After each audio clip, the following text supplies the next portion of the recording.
All right, growing calls for Israel to consider another pause in the fighting to get more hostages home. Prime Minister Bibi Netanyahu said the door is not closed in new negotiations as Israel continues to its air and ground offensive in Gaza.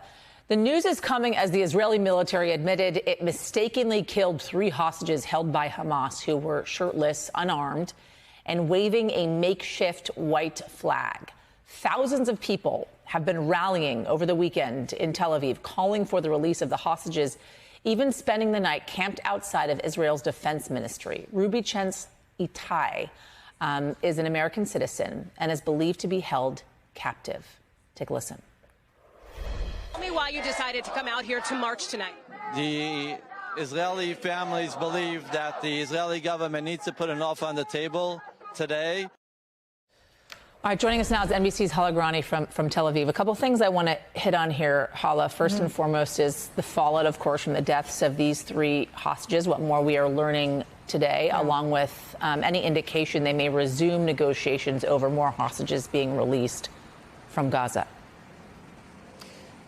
Well, look, the Israeli prime minister has never been under more pressure, Yasmin.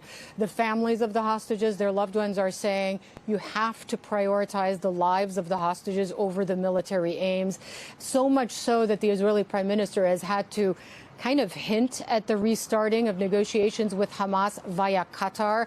Qatar, of course, is the Gulf country that maintains political relations with Hamas, the political leadership, some of which is based in Doha.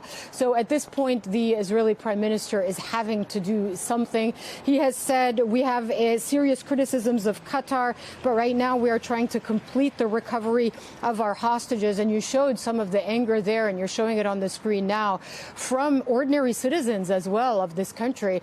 They have camped out in large numbers now at Hostage Square, not far from our position here in Tel Aviv. Some of the family members have even spent the night, overnight, after news that the Israeli military mistakenly killed 3 hostages inside the Gaza Strip, outside the Ministry of Defense, saying we're not moving until you do something to get our family members and our loved ones out in a way that makes them the priority and not the aim of eliminating Hamas. That is something that you can take care of later down the line. It's important, though, Yasmin, as you and I have both discussed now over the last few weeks, to emphasize how much suffering is taking place inside the Gaza Strip beyond the hostage situation. Ordinary civilians, we're talking right now about almost 19,000 deaths, most of them civilians inside the Gaza Strip, with 90% of the over 2 million people who live there homeless or displaced. So the question is going to be after. What do you have to propose? Where do all these people go when the fighting ends? There are so many answers left to answer and so much pressure on the political leadership of this country. And we're actually going to be talking a little bit later on in the show with former Ambassador Dennis Ross about that, who had a fantastic op-ed in the New York Times. With some possible answers there and what Israel needs to do in the United States as well. But when you talk about, Hala, that humanitarian crisis that is happening, that we have continually talked about, a drop in the bucket now, the first aid convoy entering Gaza through the Kerem Shalom crossing. What does this mean for them? How much is coming in? For how long? How many people can it feed? Can it get water to? What are the resources that are available for them? So to put this into context, before October 7th, about 500 trucks would enter Gaza a day with aid, including fuel.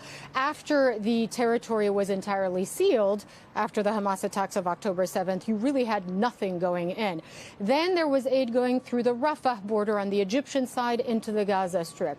After the visit of the National Security Advisor Jake Sullivan, there was an announcement made by the Israeli government that the Kerem Shalom crossing, which is on the Israeli side, right at the intersection of Egypt, Gaza, and Israel, would open not just for inspections, but for vehicular traffic to go through. And that could increase the number of vehicles, the number of trucks into the Gaza Strip loaded with aid to 200 a day. So from 100 into Rafah, through Rafah, I should say, to another 100 added through Kerem Shalom.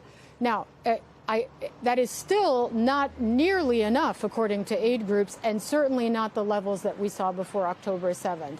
And when we hear from aid groups about the situation on the ground, a lot more is going to be needed going forward, Yasmin.